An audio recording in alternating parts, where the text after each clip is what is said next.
Live from Groton, Connecticut. It's Socks and Stripes Forever. Take it away, boys. That was my line. That was totally spontaneous. We did That was not good. rehearse that. That was good. We It are, was perfect. We are Paul free tonight. We're free of Paul. He's not here. So we'll see what kind of show we have. Yeah, well, we're going to have probably the Emmy Award winning. Absolutely. And by the way, before we get started, I want to just throw it out there real quick for anybody that's watching and tell your friends, because now officially we're on YouTube. According to Little Frank just told us that we've been officially broadcasted. So I think YouTube has award ceremonies. So we might be prepping for something major. We might be up against like the Big Show and Mike Francesa. There might be some things on the horizon for us. That's all I can say. I don't want to give away too much. We would have to at least double our people that are watching us now, at least. Well, yeah. Now actually, well, see, here's the thing about YouTube is So they leave comments, right? Can you change your? Oh man, this could get ugly. Yeah, we have to disable the comments first of all. But additionally, you can track how many people view your videos. Yeah. So that's like an indication. If we get up to like 10, double digits. We're gonna ask for more money. Oh man. We're gonna at least and like probably 5 of them will be me, and maybe 5 will be you. So Okay, so we're hoping for 12. Okay, yeah. So we just want to keep watching it 5 more times. I would settle for we could get donuts when we come in. Oh, that'd be nice. That'd be nice. Actually, no, we can't. Donuts are no good, dude. How about some fruit or something like that, right? No Salad. comment. Something, bananas. I'm gonna have salad I'm having salad and strip steak tonight. Nice, there you go. Well, we're flipping the show upside down here. This is the end of the show type talk. Well, that's because we don't have anything to talk about up front. All right. Well, our baseball season's over. Well, so who do you think the Vikings are gonna take in the first round? Well, that's around the league actually. Did you start our clock there? All right, good. Oh no, I didn't. No, you didn't. That's good, even better. Okay, so. Let's get to some baseball talk. Well, let's do baseball. Here we are in the 3rd week of the season. Today is April 25th. The show will be on April 28th, which is a Thursday. So the month of April is slowly drawing to a close. Happy to say that spring is really sprung kind of here. It's supposed to be pretty cold tomorrow. 30 tonight. Yeah, that's not cool. No. Is your heat still on? My heat's always on. All right, my heat's off, and but even when your heat's on, it's not on. That's a good point. What, 58? 58 in like the dead of winter. Yeah. Although I did with get the windows open upstairs. Although I did get it up to 59 this year. We had a couple of really cold weekends there. But I did tweet something to Gil this afternoon. He said he put out a tweet that your furnaces might be kicking in tonight or tomorrow because of how cold it's going to be. And I said, not at my house, Gil, because I don't turn my heat on at this late in the season. That is so wrong. He tweeted me back, I hear you. Did he really? Oh, yeah. He's a good social media guy. But anyways, here we are basically 1 month into the season, all right? So the Red Sox are at 9-9, 2.5 games back, and the Yankees at 7-10, 4 games back. So we are both mired in major mediocrity here. I don't think it's mediocrity. The Yankees suck. All right, well, come on. They do. The Yankees suck. I mean, I think both teams have 3-year plan. I keep saying it. I think both teams have their flaws. There's a couple of bright sides.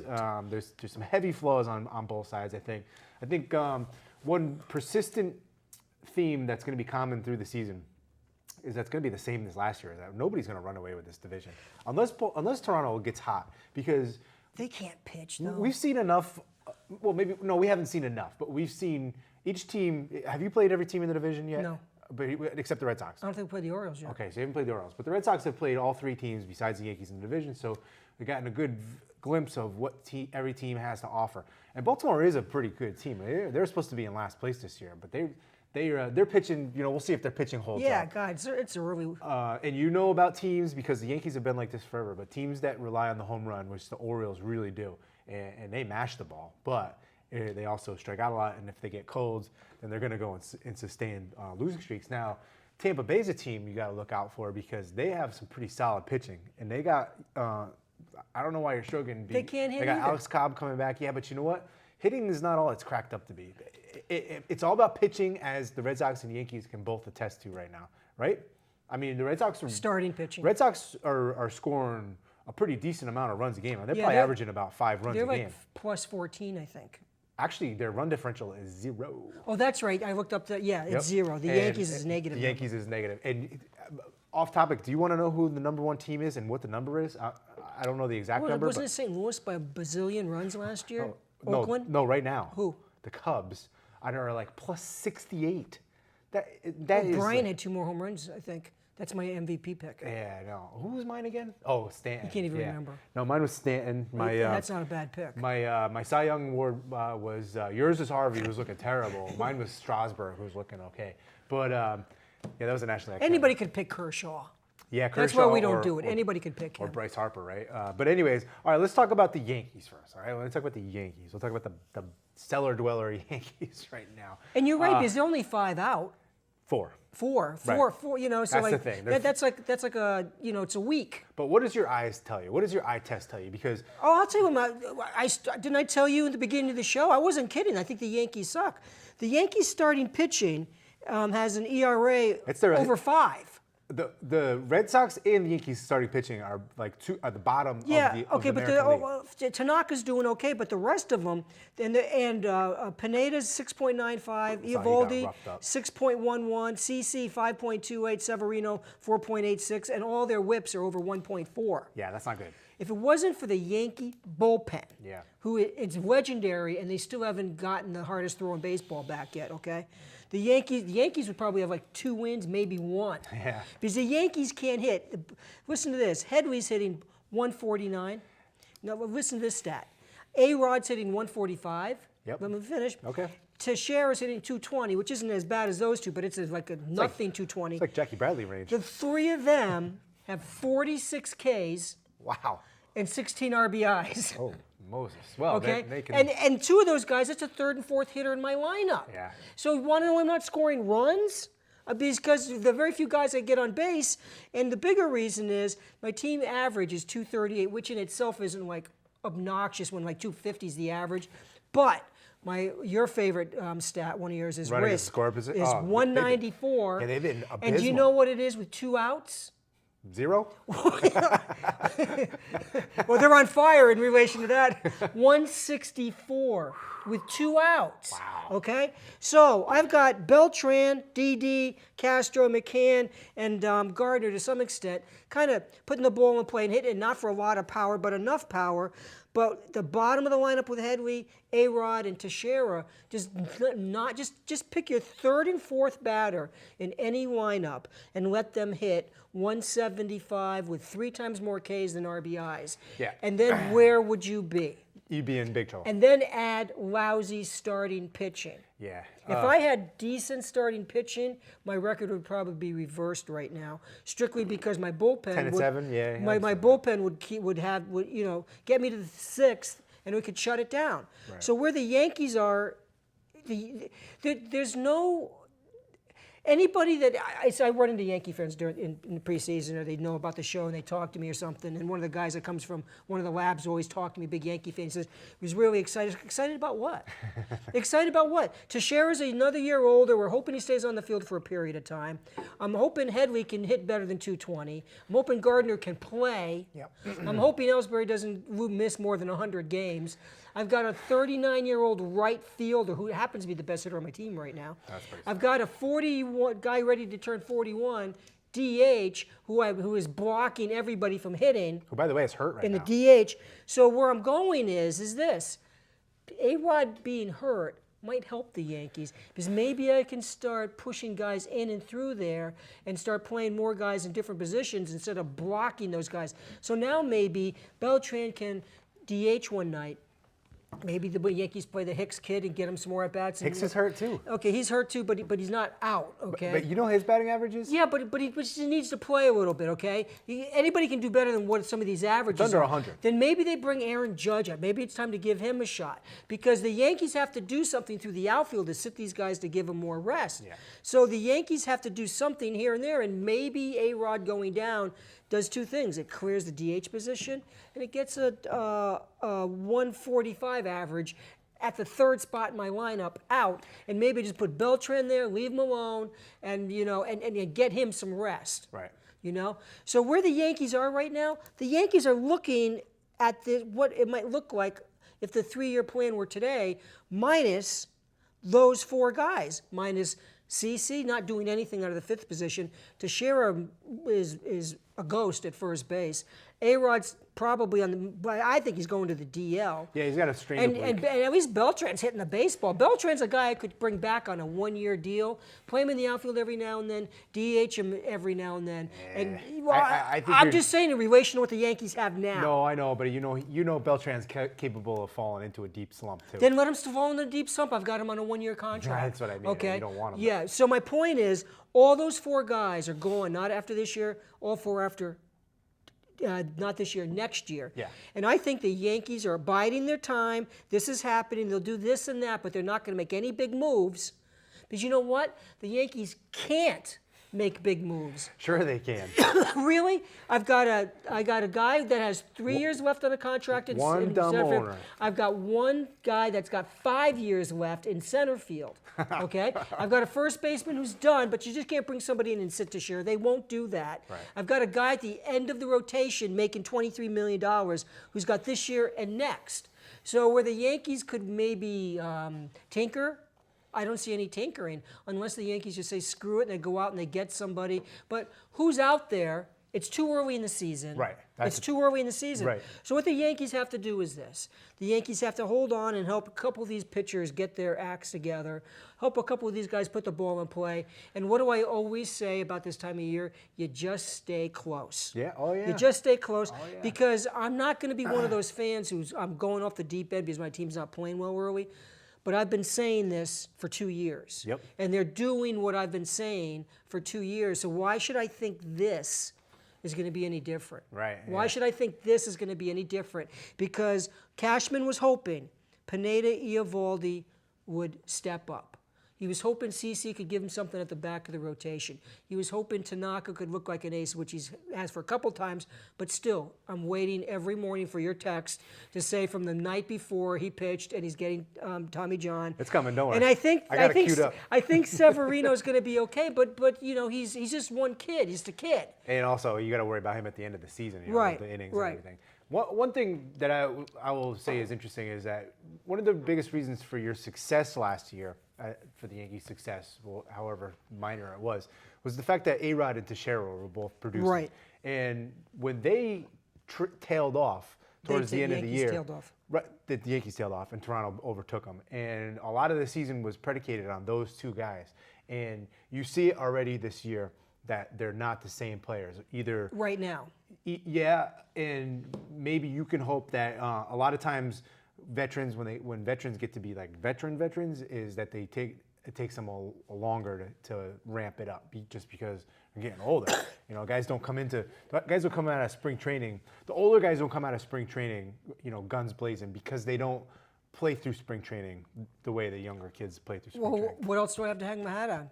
Right, that's what I'm saying. I mean, you know, that's well, all. But the biggest thing is pitching. Obviously, the starting pitching, that bullpen that the Yankees have right now, when Chapman comes back, you know what it's like? It's like having a Porsche or a Ferrari, but just not having the keys to it.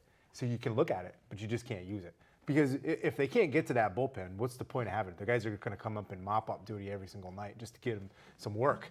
And you know that's where having a lack of a depth and starting rotation in any kind of offense is going to really, really hurt you guys, because otherwise all you need is a run when you get to the 6th inning. you know, Really? the Yankees from '96 to say 2002, that was the formula. That minor dynasty, whatever you want to call it, that team was get to the 6th inning and then the bullpen takes over. Right. All right, and that team was good at that because they could score runs and they could play defense and then they could do that. And then look what happened. They won World Series. Yeah, and they won World Series. Now, you know what, as you were talking, I was thinking to myself, so the Yankees could be looking at in a short span, if they don't, again, I don't want to, I'm not jumping off the bridge here, okay? But if this were to continue, I think what the Yankees are kind of looking at is, will this, over the next couple of years, will this bullpen be wasted?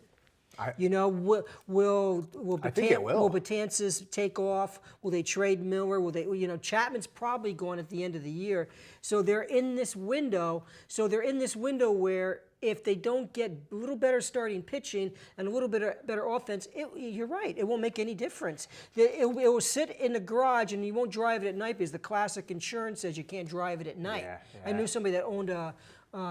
That owned an old classic Corvette. You know him, he used to work with us.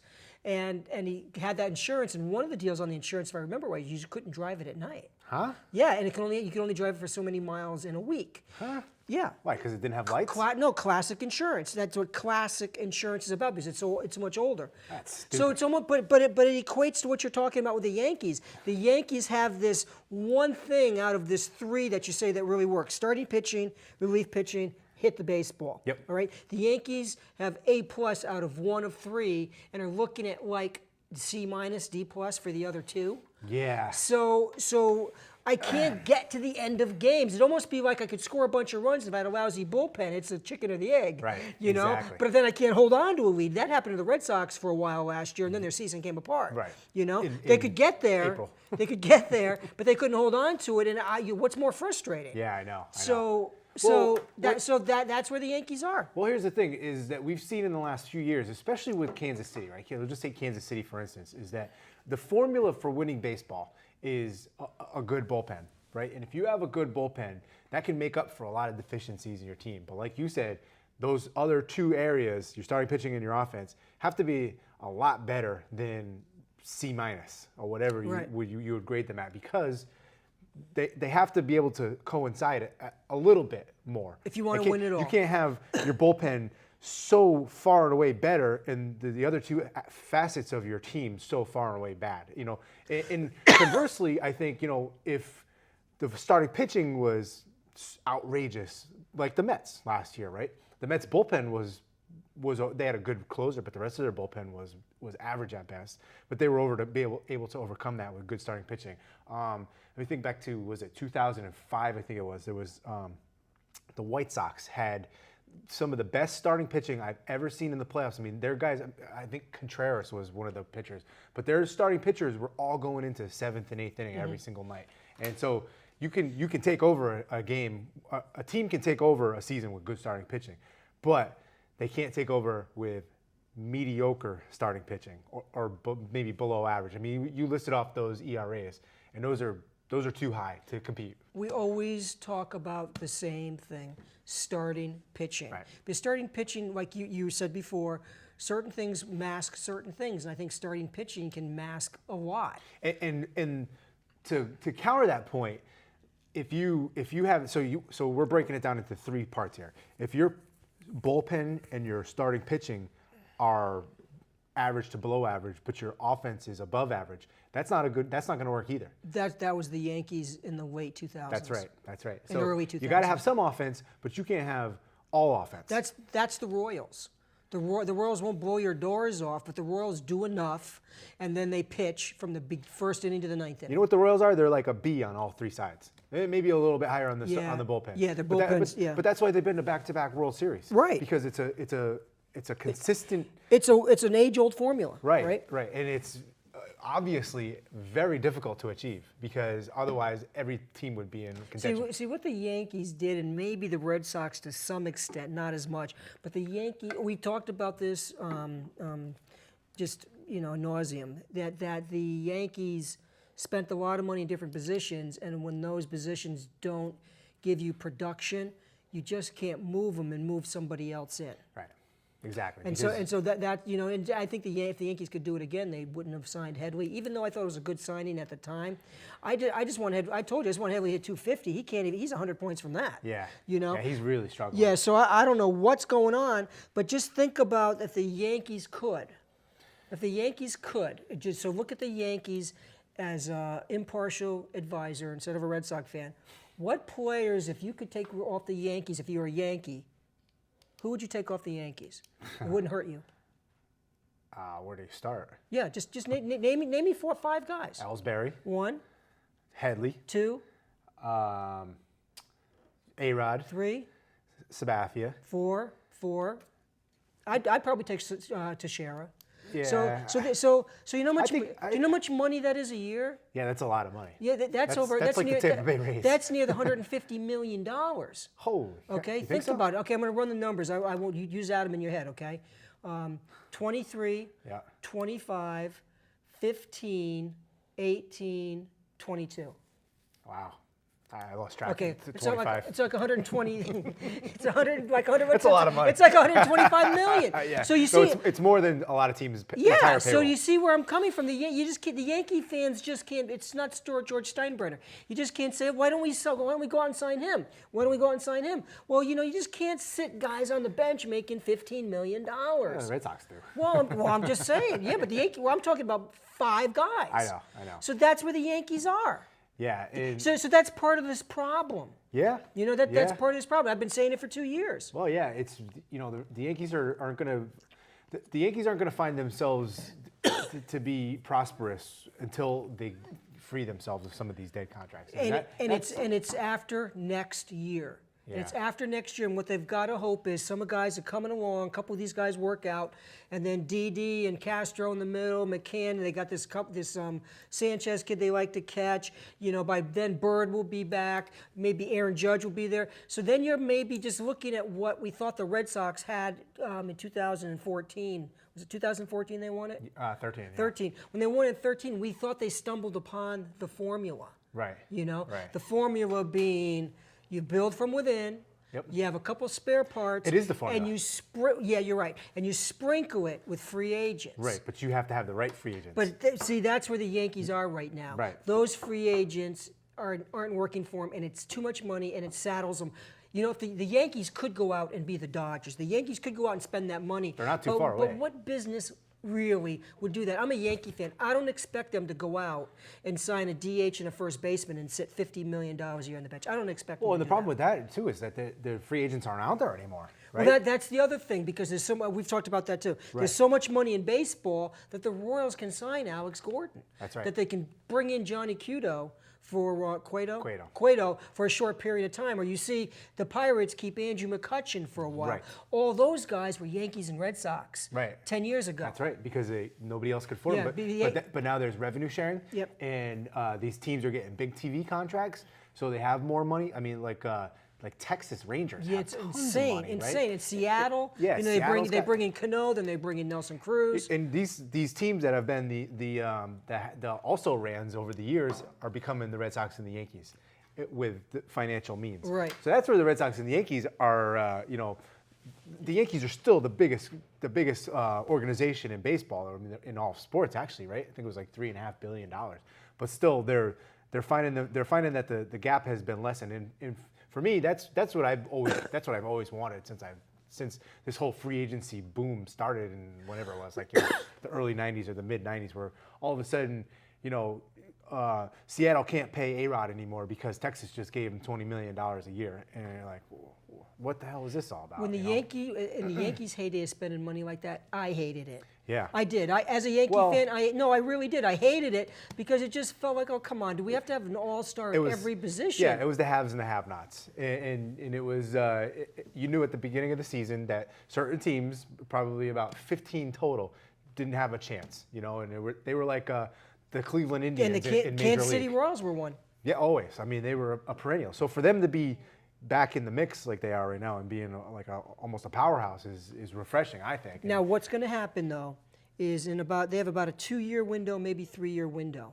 Then a few of those guys, their shortstop, their center fielder, their right fielder, those guys are going to become not only arbitration eligible, right. A few of them are going to become free agents, Yep. and they're not going to be able to keep a bunch of them. Right. Well, not all of them. And now all of the draft picks that these guys were that were lower round draft pick or lower round draft picks, now they're back here picking 18, 19, 20. It's like Tampa Bay. Exactly. You're not picking 1, 2, 3, 4, 5 anymore every round. Right. You know? So then you're going to see what their worth is. For example, you saw the guy from Tampa Bay, Feinstein, was that his name? The president, I'm not sure what his name was. Oh, yeah. Goes to the Dodgers. Yep. And now, go to the Dodgers and all that money, but wait a minute, what do you mean we're picking 22nd instead of 3rd? That's right. Yeah. And so all that weighs in. Yeah, and the talent is, you think about drafts, and we'll talk about drafts and around the league, but the baseball draft has gotten a lot different, right? Because you're getting guys in the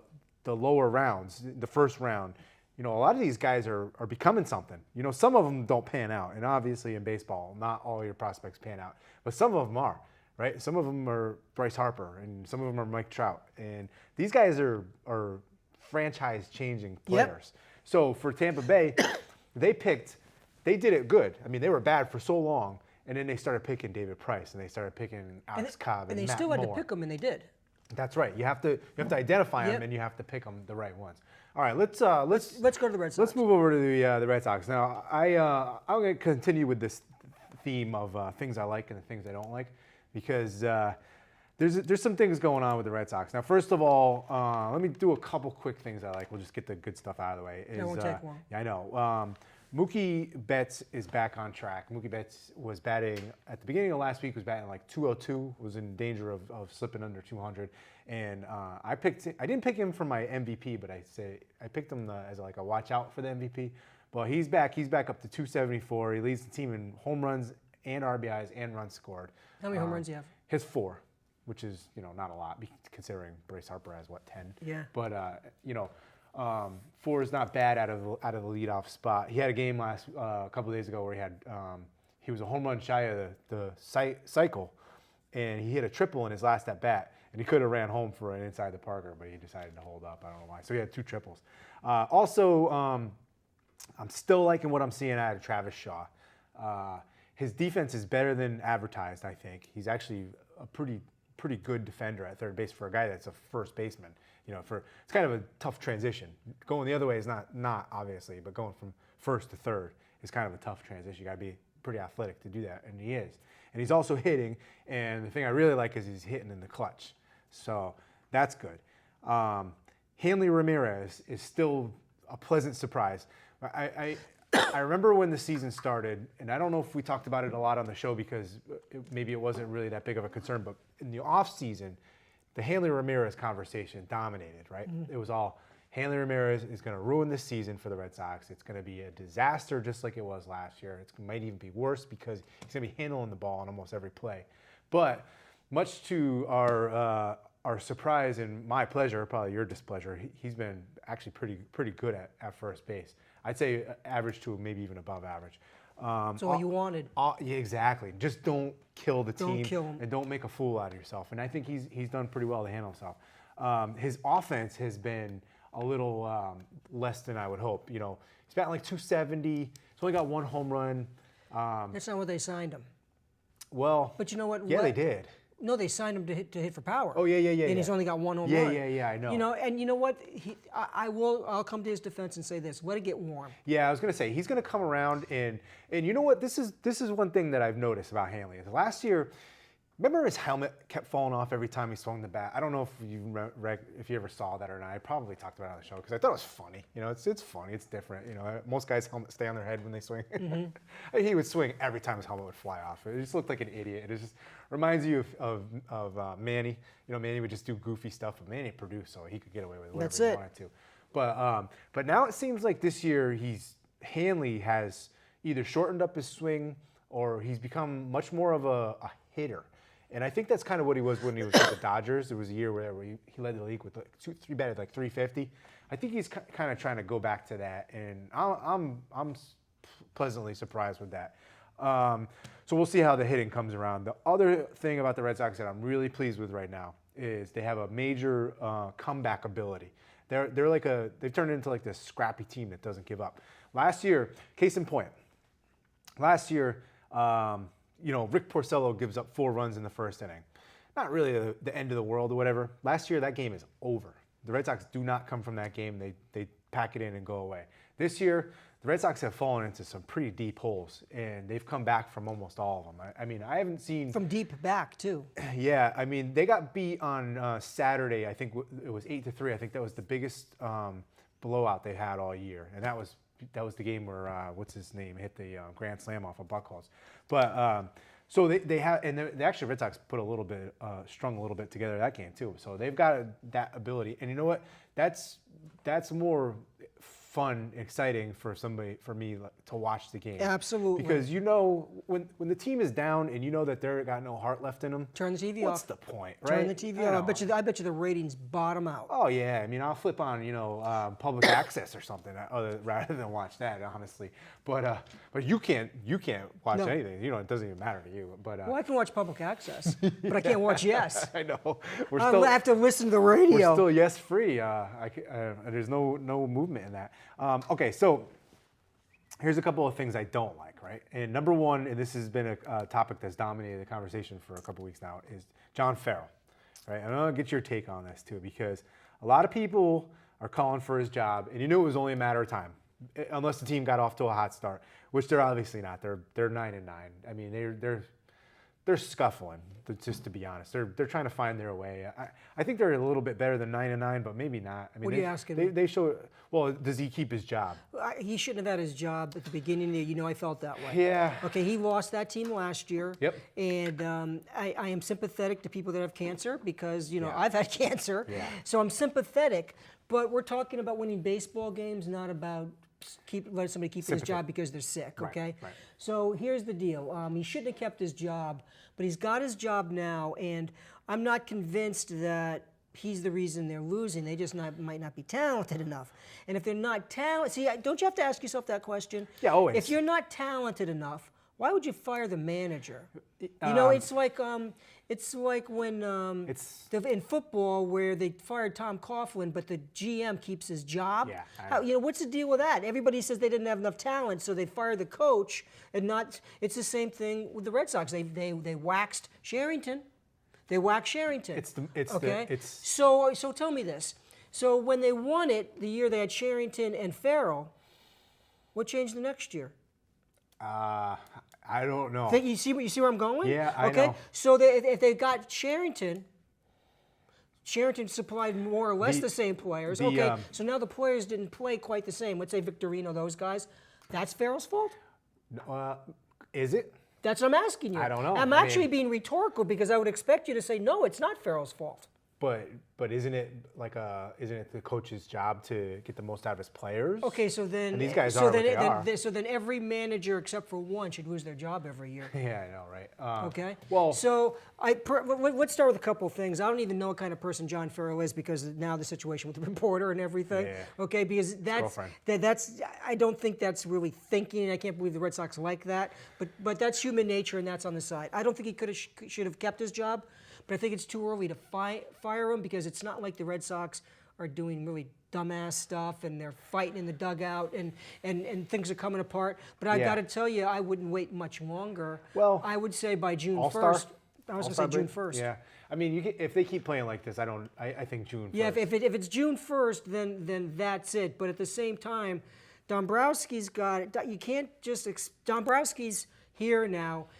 This team has to play some games before he can do something again. Right. Okay? Right. Before he does something again. So you've already seen Henry Owens up now. Yeah. And some things of that nature. Well, but I'm just saying, he gets to see what he's got now. Yeah, no, I understand. He gets to see what he's got now. And he's got to be careful how knee-jerk he is too, right?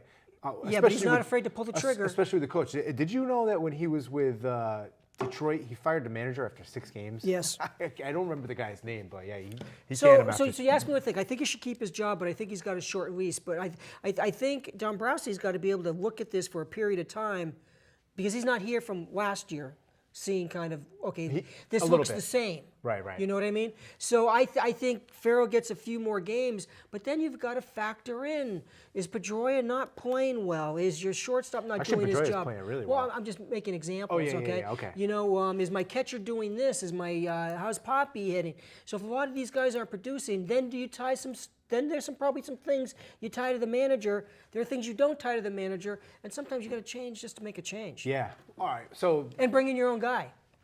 Which could be Lovello, right? Because they kept Lovello and they're paying him like a manager. Yeah, but that's if he's his guy.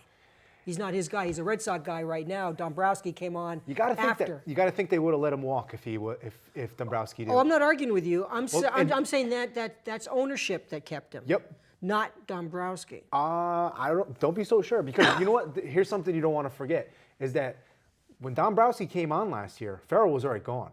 Right. So the only manager. And Dombrowski was already. So did they pay him after the season? Yes. Oh, okay. Then I take that back. They re-signed him in the offseason. Okay, so then with the stipulation that he would not go if offered a head coach job somewhere else, he wouldn't take it. for 1 year. For Lavello, I don't know for Okay. maybe however long the We contract say, well, is. you know what? Then They sweeten the pot with more money. Then Farrell's got to say to himself, okay, so sitting next to me is the guy they want to replace me. Yeah, and isn't that awkward? And they're supposed to be buddies. And How I always love when the professionals say we're professionals, we're this or that. I says, oh, give me a break. If you're in the other room Still and you're going, human. that guy makes $3 million more than me, I can't deal with it. Yeah, you're you still know? a human being. So I think he keeps his job right now, but I think he's on thin ice. But I shouldn't think he should have had his job. For me, it's a chicken or the egg. It is. Okay. So a couple things, real quick. Number one, this was the second thing that I didn't like, because I want to go backwards here for a second. If David Price and Craig Kimbrell, who have I been all in love with that guy, and now all of a sudden I'm not so much. If those guys did what they were brought in to do, the Red Sox would be in first place right now. Okay. Okay. So David Price has been really nothing short of terrible. Okay. He's got a 7 ERA. Okay. He's not going to be that bad. It's impossible for him to be this bad, right? This is just. No, it's not. I mean, you must have seen that game last week where he gave up 8 runs, and you must have just been like, "What?" There are times I've watched David Price pitch, and he's like, "What?" And then I'd watch him pitch and go, "Like, hey, this is not the same guy." Yeah. You know, I don't know what it is. He's a notorious slow starter. Well, here's the thing.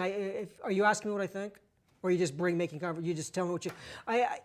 I think you have no choice but to write it out. There's really? There's too much history. You only got 8 years left. There's no. I see. Now you know how I feel about Ellsbury. Okay. Now. There's too much history for him not to be better than this. No, I'm not.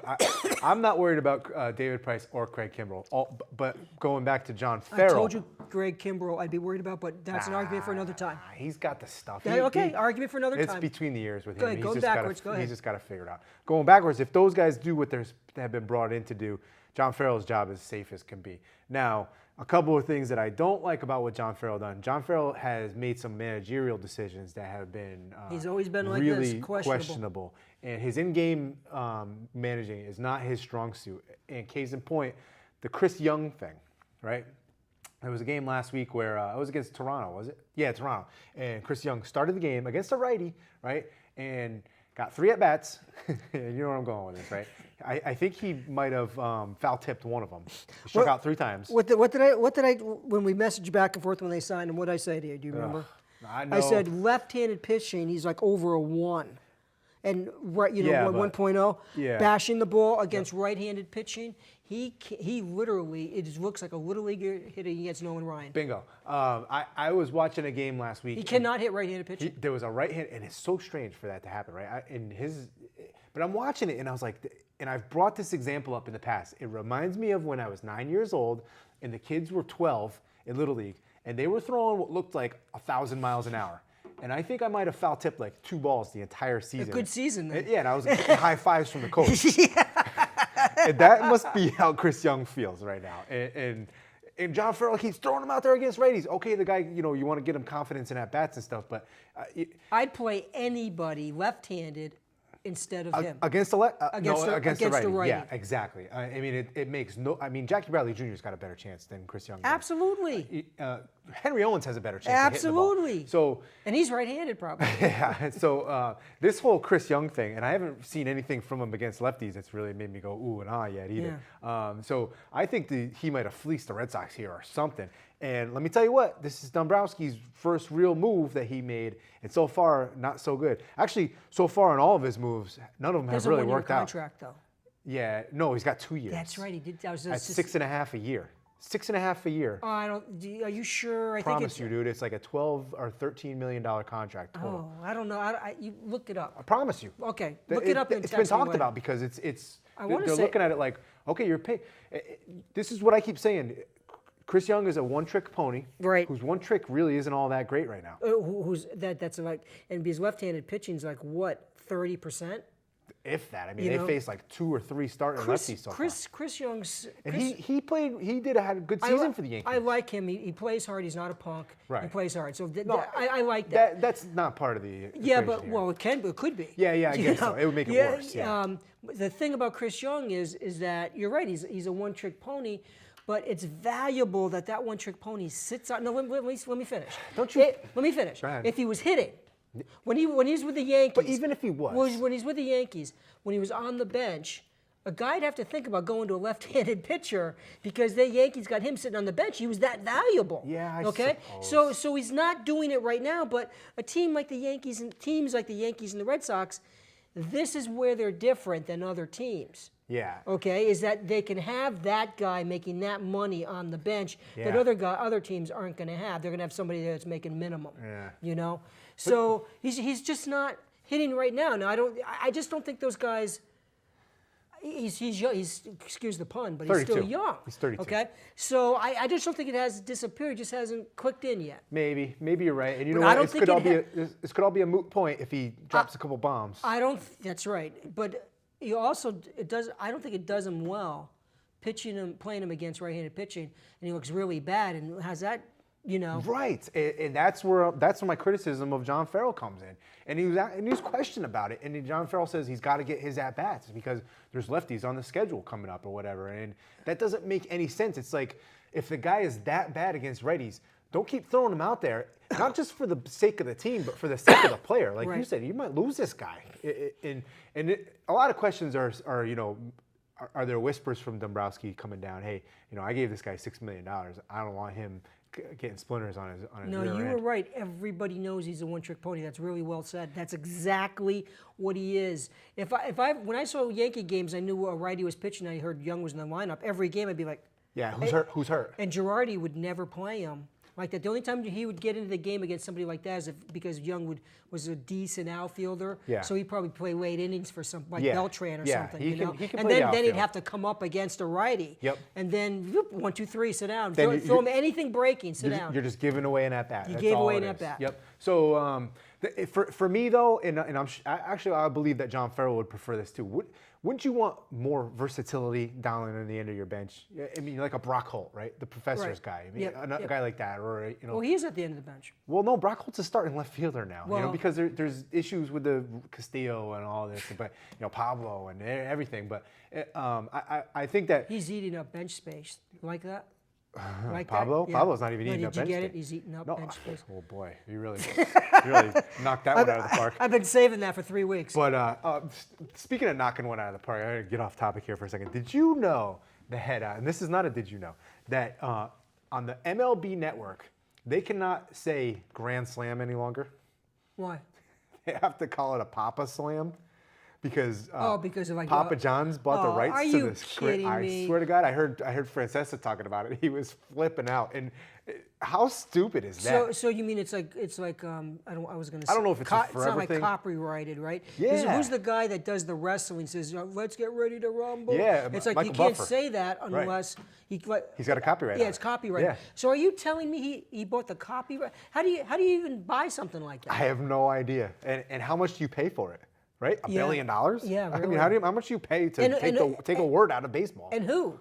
Yeah, who do you pay? I mean, you pay the commissioner, I guess. I don't know. But anyways, I thought that was funny. All right. That pisses me off.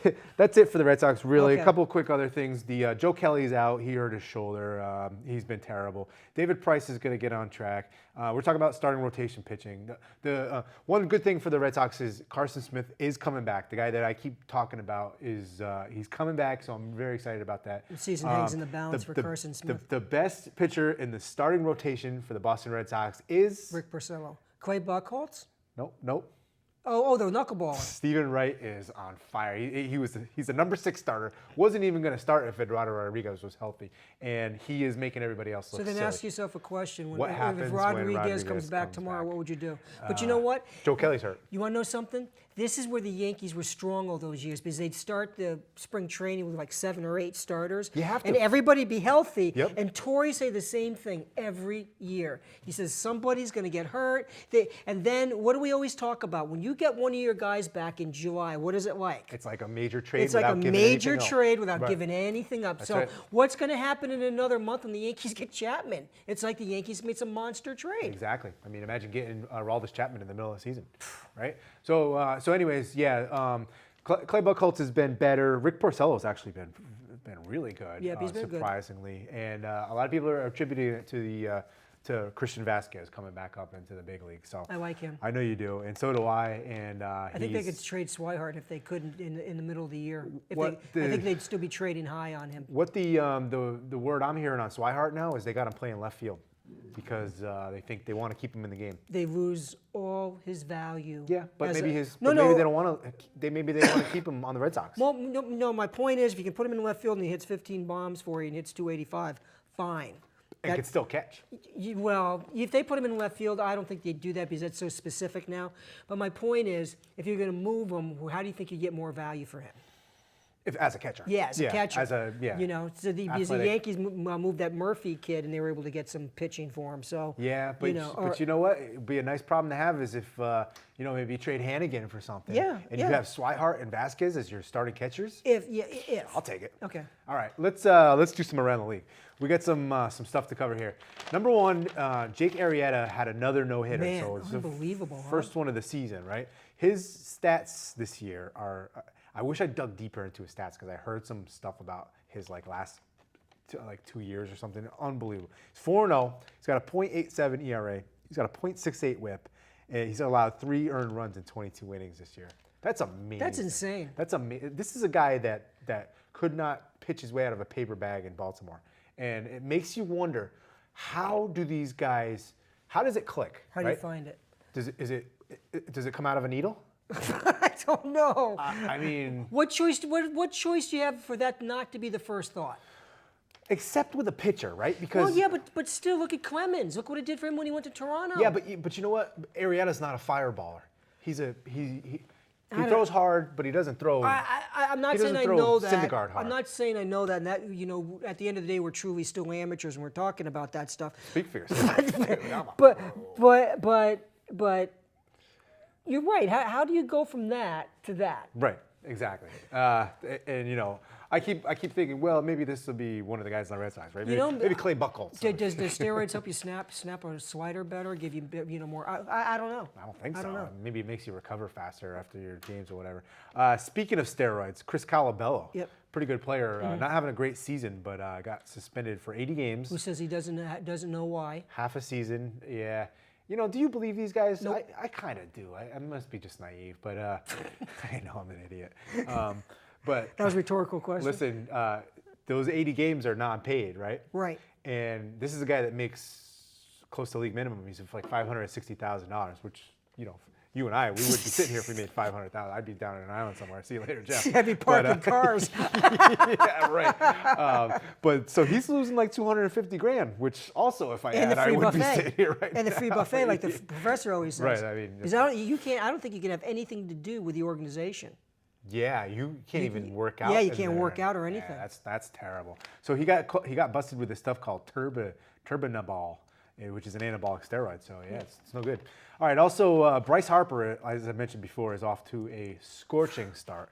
He's got 8 home runs. Actually, update that to 9 because he had a pinch hit game tying home run last night. So he's got like a flair for the dramatics here.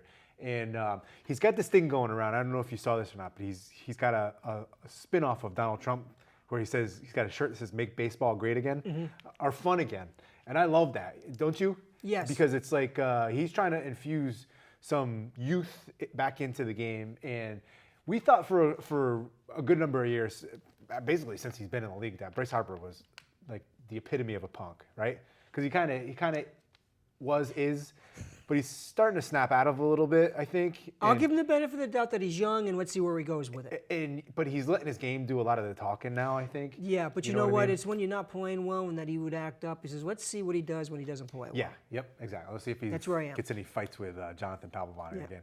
All right, and also the big topic last week was Kurt Schilling got fired from ESPN. I know you saw that for his controversial statements about people going to the bathroom in South Carolina. Now, I wanted to see, how do you feel about transgenders in the bathroom? I'm just kidding, dude. I don't want to hear your thoughts on it. This is the wrong show. You're so stupid. All right. That question's for Socks and Stripes After Dark.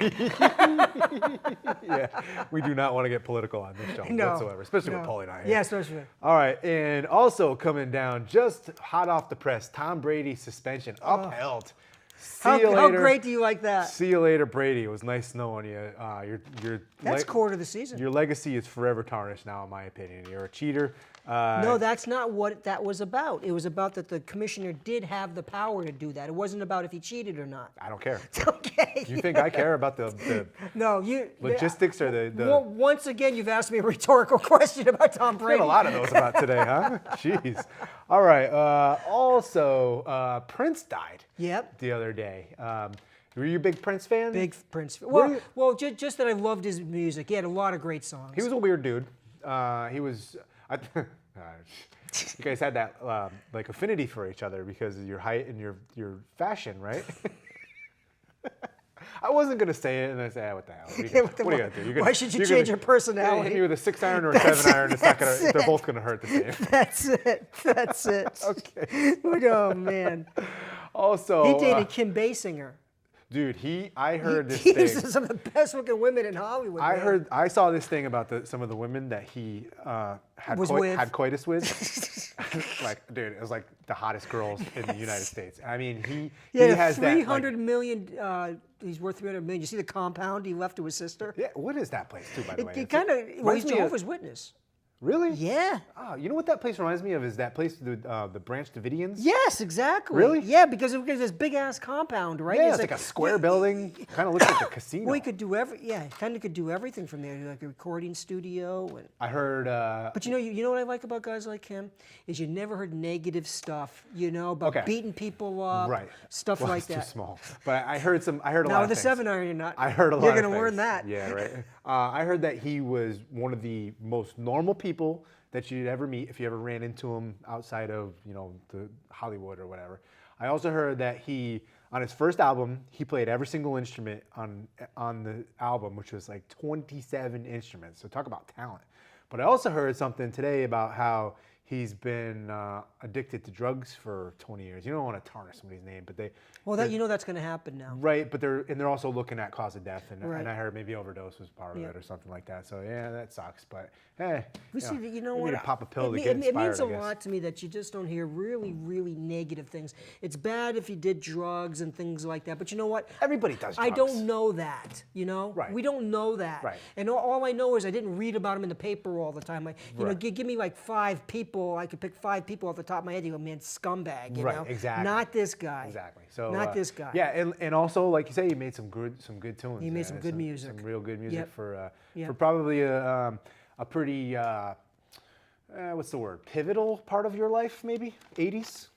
Sure. Right? Yeah, I mean, I was too young, right? But I mean, a lot of people. Michael Jackson's heyday. A lot of people grew The up in the bands, 80s, yep. right? Big bands, yeah, Boston, sure. Eagles. Sure. All right. So also, big news for the Washington Redskins. Picked up Josh Norman the other day. Now, Josh Norman, is the Odell Beckham's yes muse. What am I talking?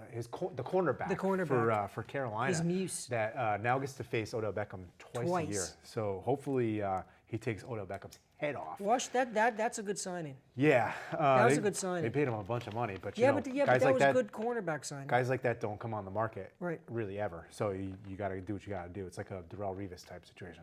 All right. Also, But he's much younger. yeah. Well, he's only 27. I know, but that's getting Yeah, up but there. Revis was what, 30, 31 when he signed that. Which is real Yeah. old. All right. Also, the NBA playoffs are going on right Yep. now. Who Any cares? interest? Nothing. None. I saw Byron Scott Lakers just got fired. suck. Well, yeah, that's a good move by the Lakers. If the Lakers They're going to get a good draft pick. Yeah, well, you know what? It's only top 3 protected. If it comes out with the ping pong balls and it's the 4th one, they lose it. I think to Philadelphia. So, or I think it's Philadelphia. That But if hurts. they can get a top 3 pick and get that kid from Duke or the other kid from LSU, Yeah. Simmons, Yep. Ben Simmons. then sign a free agent. I think we're still a couple years away. Maybe Kobe will come back. And also, this week is a big week for NFL fans because it's the NFL draft. The Patriots obviously don't have a first-round pick, which is awesome. And Or 4th, I think. yeah, that's right. They lost the first NFL. What was I going to say? Oh, the Browns traded their number 2 pick to the Eagles. Right. So the Eagles are going to pick one of these quarterbacks. Yep, because the Rams had already traded up That's to the right. number 1. That they traded. They gave a boatload, man. They gave like what the Redskins gave up for RG3. I mean, Don't you see what can happen when you do this and you get like a guy like RG3 who I loved, But you can really. you can't win without a quarterback. I know, but these guys. There's no quarterbacks slam to get. dunks? How do you get a quarterback?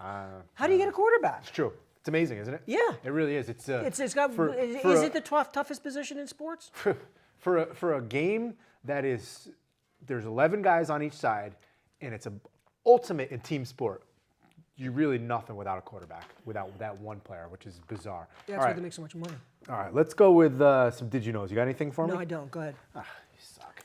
What did Actually, you do all weekend? I had a couple, and I just you know what? I don't know. Because you were doing really good with the Did You Knows last week. Thanks, I so I appreciate decided to go with you. All right, so you stroke my ego That's to make it. me feel better Did it about work? your your inadequacies. Of course it worked. Okay, good. Listen, that's 101. If you stroke people's egos, they'll do anything you want for them. All right, Jake Arrieta has posted 24 consecutive quality starts. Right, it's pretty good, right? Not bad. That's excellent. In a row? Yeah, consecutive is usually what that means. Who is second on the list behind him, and what's the number? Is it somebody pitching now? Yeah, actually, he just had a Clayton Kershaw. he just had a quality start yesterday, so I had to up it. Clayton by Kershaw. one. No. Surprisingly, huh? It isn't Greinke because he got tagged the other day. Greinke's not off to a very good start here. How about Wainwright? Good guess. No, but no. No. I know it's not David Price. I know it's not a Yankee. Definitely not either one of those. Definitely not anybody on the Red Sox or the Yankees. You know, I could probably go all day just guessing names. Give me an idea. John Lester, John Lackey. John Lackey's a good guess, but it's the wrong. Okay, just tell me. You're really enjoying this, aren't you? Give me a hint. He was one of my picks. For Cy Young? Maybe. No, for manager of the year. I have no. Strasburg. Oh, really? I Yeah. wouldn't have guessed him. Okay, so but this is the more interesting part of the question is Arrieta was 24 consecutive. Strasburg was 9. Oh, That's there's the your drop number. off, right? So that's how much better. See, Jake I would have Arrieta- guessed Strasburg if you told me it was 9. You're an idiot. So What's that got to do with That's how much better Arrieta has been than everybody else. That's almost 3 times as good. Okay. Who was the first pitcher to defeat all 30 current franchises? A.J. Burnett, No. Roger Clemens. Nope. You had the first letter right. I'll give you a hint. It happened in 2002. David Cohn. Nope. Who? Al Leiter. No kidding. Al Leiter beat all. Oh, yeah, it's because he ended up in the American League for a while. Yeah. He beat all the. He was Oh, man, I remember when that happened. I think he was a Yankee when it happened. Really? Too. Yeah. That's pretty impressive. It is. To That beat is every single yeah. team. I mean, the pitch against every single team is impressive, but to beat every single team. But that's every team that's in the league when you're there, not because there are teams that have come and gone, too. Yes. Yeah, okay. You mean like franchises? Right. Yeah, Yeah, so but there all was like current like 30 some teams, franchises. 2 minutes. Like St. Louis Browns. Right. Disappeared. So current 30 franchises. I understand. Okay. So You have 2 minutes. I'll get it done. Don't worry. Who is the only Japanese-born manager in Major League history? And I'll give you a hint. He's coaching right now. And I'll give you another hint. He broke your backs. With a stolen base. He's Japanese. The guy for the Dodgers is Japanese. Dave Roberts. He's part Japanese. I don't think he's Japanese. I think it's just his parents were in the military. But he was born in Japan. Oh, okay. So that makes him. Okay, you're right. It's a technicality. You're right. Okay. Dave Roberts. Who was the youngest player to hit 100 career home runs? Bryce Harper. No. Mel Ott in 1931 was 22 years old. I know how many home runs he hit for his career. How many? 511. Nice. Good for you. Okay, one more. 1983. It was opening day. There's four Hall of Famers on Boston's starting lineup. Who are they? From 1983? Yep. Fisk. No. 1983. Clemens. No. No, what am I saying? 1983.